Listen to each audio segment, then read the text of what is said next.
사도신경으로 우리의 신앙을 고백하겠습니다. 전능하사 천지를 만드신 하나님 아버지를 내가 믿사오며 그 외아들 우리 주 예수 그리스도를 믿사오니 이는 성령으로 잉태하사 동정녀 마리아에게 나시고 본디오 빌라도에게 고난을 받으사 십자가에 못 박혀 죽으시고 장사한 지 사흘 만에 죽은 자 가운데서 다시 살아나시며 하늘에 오르사 전능하신 하나님 우편에 앉아 계시다가 저리로서 산자와 죽은 자를 심판하러 오시리라. 성령을 믿사오며 거룩한 공예와 성도가 서로 교통하는 것과 죄를 사하여 주시는 것과 몸이 다시 사는 것과 영원히 사는 것을 믿사옵나이다. 아멘. 함께 부를 찬송은 287장입니다.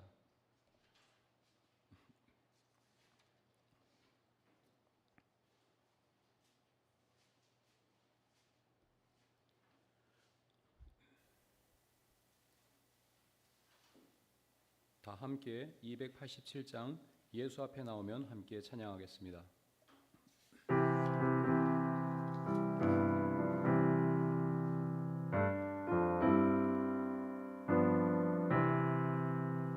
예수 앞에 나오면 죄사함 받으며 주의 품에 안기어 편히 쉬리라.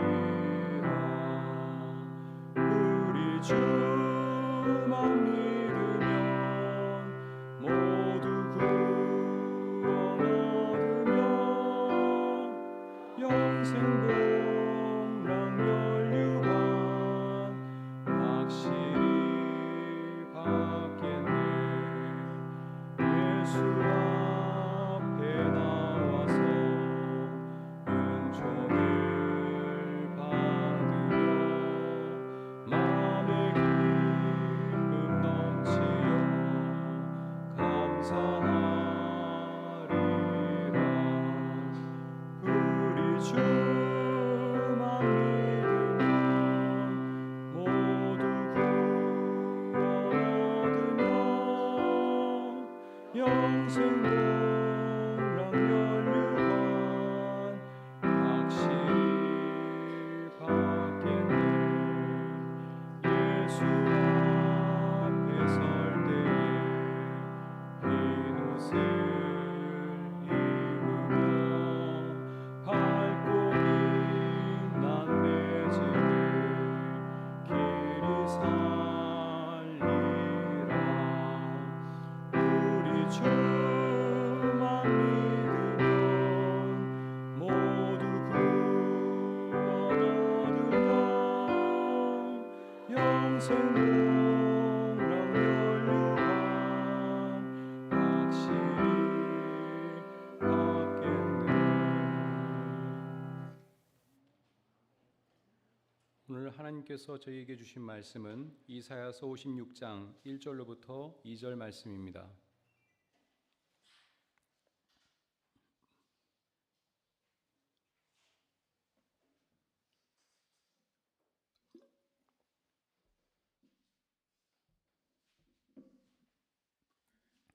이사야서 56장 1절로부터 2절까지 말씀 함께 읽겠습니다. 주님께서 말씀하신다. 너희는 공평을 지키며 공의를 행하여라. 나의 구원이 가까이 왔고 나의 의가 곧 나타날 것이다. 공평을 지키고 공의를 철저히 지키는 사람은 복이 있다. 안식일을 지켜서 더럽히지 않는 사람, 그 어떤 악행에도 손을 대지 않는 사람은 복이 있다. 아멘. 총 66장으로 구성된 이사야서는 세 가지 시대를 배경으로 선포되었습니다.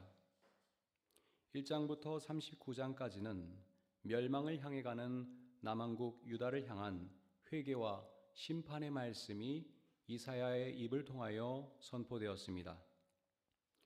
하나님께서 예언자를 통해 회개와 심판의 말씀을 전한 이유는 무엇이었습니까? 그들이 그렇게 살다가는 반드시 파멸할 것이었기 때문이었습니다. 그러나 하나님께서는 남왕국 유다가 멸망하기를 원하시 않았기 때문에 그들을 돌이켜 세우기 위하여 회개와 심판의 말씀을 전하신 것이지요. 안타깝게도 그들은 회개하지 않았고 결국 바벨론 제국의 침략을 받아 멸망하고 말았습니다. 남왕국 유다의 상류층은 바벨론의 포로로 끌려가 치욕스러운 삶을 이어가야 했으며 팔레스틴에 남아있던 하층민들의 삶은 더욱 비참해졌습니다. 이사야서 40장부터 55장까지에는 그렇게 바벨론에서 포로로 살아가야 했던 유대인들을 향한 위로와 회개의 말씀이 선포되었습니다. 희망의 말씀이 선포된 것이지요. 하나님께서는 그들을 반드시 구원의 길로 인도하겠다고 약속하셨습니다. 그러나 하나님께서는 그 구원과 회복이 저절로 찾아올 것이라고 말씀하지 않으셨습니다. 그들은 그 어두운 현실 속에서도 하나님의 약속을 굳게 믿으며 지금까지와는 전혀 다르게, 즉 바르게 살아가야 했습니다. 이사야서 50장 10절 말씀입니다. 너희 가운데 누가 주님을 경외하며 누가 그의 종에게 순종하느냐? 어둠 속을 걷는 빛을 모르는 사람이라도 주님의 이름을 신뢰하며 주님 하나님께 의지하여라. 이후 바벨론 제국은 페르시아 제국에 의해 패망하였고 유대인들은 고대하던 해방을 맞이했지요. 기원전 538년 페르시아의 왕 고레스는 유대인들에게 이스라엘 땅으로 귀환하도록 칙령을 발표하였고 예루살렘을 재건하도록 허락하였습니다. 그러나 그들이 그렇게 고대했던 해방을 맞이하였어도 여러 가지 어려운 문제들이 산적해 있었습니다. 바벨론의 포로로 끌려갔다가 귀환한 상류층 유대인들과 팔레스틴에 남아있던 가난한 유대인들 사이의 갈등과 남왕국 유다 출신 유대인들과 또 북왕국에 자리 잡았던 사마리아인들 사이의 갈등이 부각되었습니다. 오늘 우리가 함께 경청한 이사야서 56장부터 마지막 66장까지에는 이처럼 포로기 이후에도 여전히 어둡고 암울했던 시대를 살아가던 이들을 새롭게 일깨우는 하나님의 말씀이 선포되고 있는 것입니다. 본문 1절에서 하나님께서는 예언자를 통하여 분명하게 말씀하십니다. 주님께서 말씀하신다. 나의 구원이 가까이 왔고 나의 의가 곧 나타날 것이다.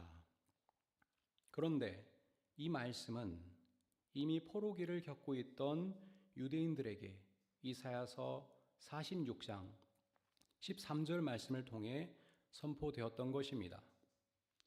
내가 싸워서 이길 날이 가까이 왔다. 그날이 멀지 않았다. 내가 이기는 그날은 지체되지 않는다. 내가 시온을 구원하고 이스라엘 안에서 나의 영광을 나타내겠다. 이처럼 하나님께서는 언제나 그들과 동행하였고 그들을 구원의 길로 인도하기 위하여 언제나 일하셨습니다. 바로 그 하나님께서 본문 말씀을 통하여 포로기 이후 시대에 적합한 구원의 말씀을 선포하고 계신 것입니다. 그러므로 본문 1절의 핵심은 살아계신 하나님께서 말씀하신다는 것입니다. 즉 하나님께서는 포로기 이전 시대에 이사야를 통하여 유대인들에게 회개하여 바르게 살라고 말씀하셨고 그들이 포로기를 겪게 되자 위로와 회복의 말씀을 선포하셨습니다. 그리고 이제는 해방 이후 국가의 재건 과정에서 여러 갈등과 큰 혼란에 빠진 이들의 마음을 하나로 모으기 위하여 구원의 말씀을 선포하는 것입니다. 나의 구원이 가까이 왔고 나의 의가 곧 나타날 것이다. 하나님께서 약속하신 구원은 이 세상 가운데서 이루어질 것이며 그 변혁의 무대는 예루살렘입니다. 이사야서 60장과 61장 말씀처럼 황폐해진 예루살렘은 하나님의 뜻에 따라 새롭게 재건될 것입니다. 그런데 하나님께서는 이 약속의 말씀 바로 앞에서 본문 1절 상반절에서 이렇게 말씀하십니다. 너희는 공평을 지키며 공의를 행하여라. 하나님의 구원 약속은 유대인들이 공평과 정의를 실행해야 한다는 명령을 전제로 하고 있는 것입니다. 포로기를 겪던 유대인들에게 저절로 구원과 회복이 찾아오지 않았던 것처럼 포로기 이후의 시대를 살아가던 그들이 구원받은 삶에 참여하기 위해서는 하나님께서 원하시는 올바른 삶을, 즉 공평과 정의를 실천해야 한다는 것입니다. 이러한 명령과 약속을 담고 있는 1절 말씀은 자연스럽게 2절 말씀으로 연결되고 있습니다. 공평을 지키고 공의를 지키는 사람은 복이 있다. 안식일을 지켜서 더럽히지 않는 사람, 그 어떤 악행에도 손을 대지 않는 사람은 복이 있다. 정의를 실천하는 것과 안식일을 철저히 준수하는 것 사이에는 어떤 관계가 있을까요? 출애굽기 31장 13절 이하에 따르면 안식일은 하나님과 이스라엘 사이에 이루어진 계약에 대한 영원한 표징입니다. 왜냐하면 안식일은 출애굽 사건을 통하여 성취된 노예 해방의 성과이기 때문입니다. 유대인들의 조상인 히브리인들이 이집트에서 노예살이를 할 때 그들에게는 쉴 수 있는 권리와 자유가 허락되지 않았습니다. 그들은 단지 이집트 제국의 건설 사업에 동원된 노동력으로서 간주되었기 때문입니다. 그러므로 그들이 해방되었다는 것은 인간으로서 존엄성을 존중받게 되었다는 것이며 그것은 우선 노동으로부터 자유롭게 되어 휴식할 수 있게 되었다는 것을 의미합니다. 따라서 안식일법을 지키는가의 여부가 노예로 살아가는가 혹은 인간으로 살아가는가를 구분하는 척도가 되었습니다. 중요한 것은 쉴 수 있는 존재들은 지배자들과 부유한 자들만이 아니라 공동체에 속한 모든 인간들이어야 한다는 것입니다. 심지어 가축들까지도 쉬어야 한다는 것이지요. 그러나 이스라엘 역사에서 왕국이 조직화되면서 공동체 구성원들은 강한 자들과 약한 자들, 부유한 자들과 가난한 자들로, 즉 쉴 수 있는 사람들과 쉴 수 없는 사람들로 구분되었습니다. 안식일법은 약한 사람들에게는 복음이었지만 강한 사람들에게는 거추장스러운 것에 불과했습니다. 그런데 안식일을 지키지 않고 더럽히는 사람들이 사회를 지배하였기 때문에 여러 문제들이 발생한 것이지요. 이제는 이집트의 바로가 유대인 약자들의 노동을 강요하고 착취하는 것이 아니라 동족 가운데 강하고 부유한 자들이 가난한 사람들의 노동력을 착취하게 된 것입니다. 그러므로 예언자들은 안식일을 지키지 않는 문제를 사회적 부정의의 대표적인 사례로 보고 비판한 것입니다. 사회적 부정의 문제를 해결하지 못한 유대 왕국은 파멸하였고 지배자들 자신이 바벨론 땅에서 노예처럼 살아갔습니다. 그런데 이제 그 바벨론으로부터 해방된 그 시점에서 유대인 지배자들이 또다시 동족의 노동력을 착취할 위험이 발생하게 된 것입니다. 따라서 하나님께서는 지도자들에게 안식일을 바르게 준수하여 정의로운 삶을 실천하라고 말씀하는 것입니다. 즉, 안식일을 지키라고 명령하시는 하나님과 올바른 관계를 회복함으로써 가난한 이웃들과 바른 관계를 맺으며 살아가라는 것입니다. 이어지는 56장 3절로부터 7절 말씀은 하나님께서 안식일을 지키기만 한다면 모든 민족이 하나님의 백성이 될 것이라고 선언하십니다. 이제는 유대인들만이 아니라 하나님의 율법을 지키는 모든 민족이 하나님의 백성으로 살아가도록 초대받고 있는 것입니다. 6절 하반절과 7절 말씀입니다.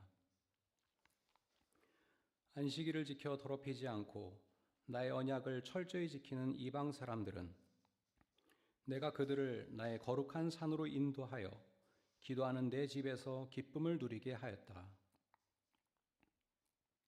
또한 그들이 내 제단 위에 바친 번제물과 희생 제물들을 내가 기꺼이 받을 것이니 나의 집은 만민이 모여 기도하는 집이라고 불릴 것이다.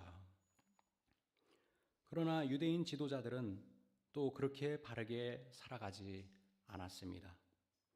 따라서 대다수의 유대인들은 바벨론 제국으로부터의 해방을 체감할 수 없게 되었습니다. 그러므로 하나님께서는 또다시 유대인 지도자들을 향하여 심판을 선언하십니다. 56장 10절과 11절 말씀입니다. 백성을 지키는 파수꾼이라는 것들은 눈이 멀어서 살피지도 못한다. 지도자가 되어 망을 보라고 하였더니 벙어리 개가 되어서 야수가 와도 짖지도 못한다. 기껏 한다는 것이 꿈이나 꾸고 늘어지게 누워서 잠자기나 좋아한다. 지도자라는 것들은 굶주린 개처럼 그렇게 먹고도 만족할 줄을 모른다. 백성을 지키는 지도자가 되어서도 분별력이 없다.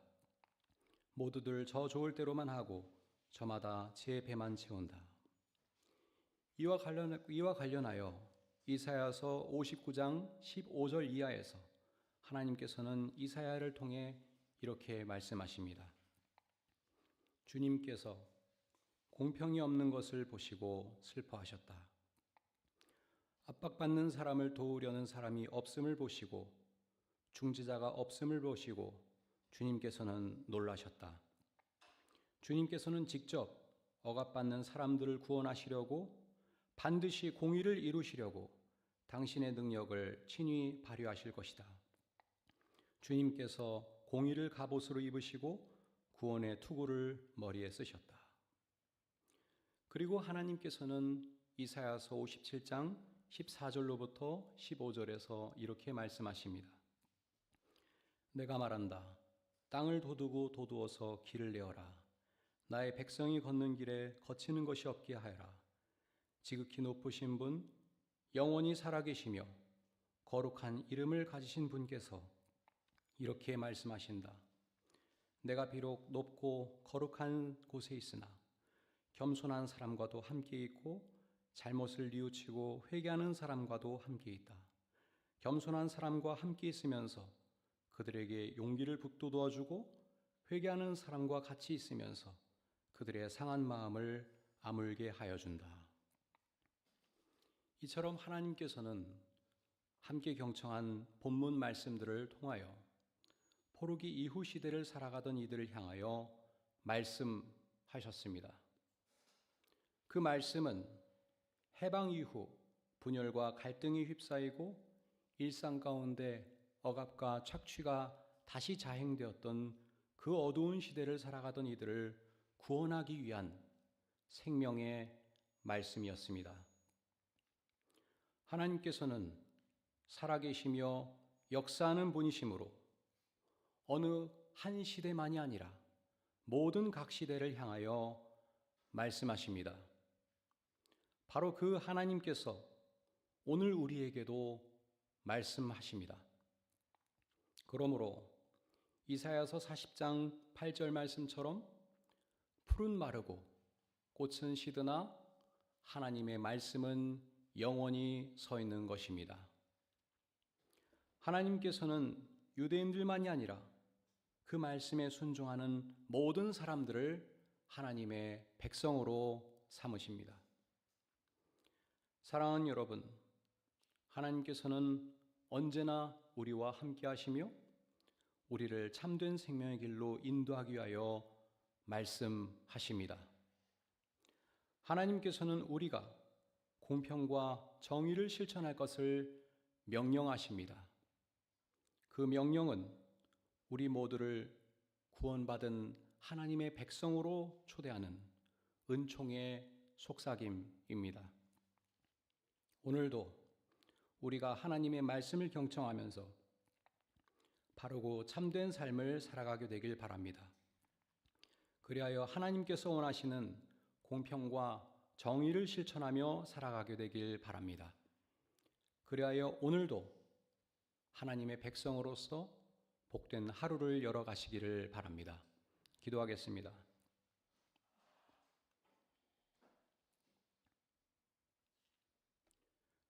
하나님, 저희를 참된 구원의 길로 초대하시니 감사합니다. 저희들이 하나님의 말씀에 귀 기울이게 하시고 믿음과 용기를 갖고 그 말씀에 합당한 삶을 살아가게 하옵소서.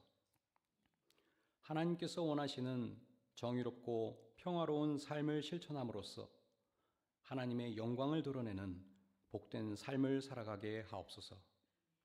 오늘도 사랑하는 교우들의 건강과 안전을 지켜주실 것을 믿으며 예수 그리스도의 이름으로 기도하옵나이다. 아멘. 하늘에 계신 우리 아버지여, 이름이 거룩히 여김을 받으시오며 나라의 임하옵시며 뜻이 하늘에서 이룬 것 같이 땅에서도 이루어지이다. 오늘날 우리에게 일용할 양식을 주옵시고 우리가 우리에게 죄 지은 자를 사하여 준 것 같이 우리 죄를 사하여 주옵시고 우리를 시험에 들게 하지 마옵시고 다만 악에서 구하옵소서. 대개 나라와 권세와 영광이 아버지께 영원히 있사옵나이다. 아멘.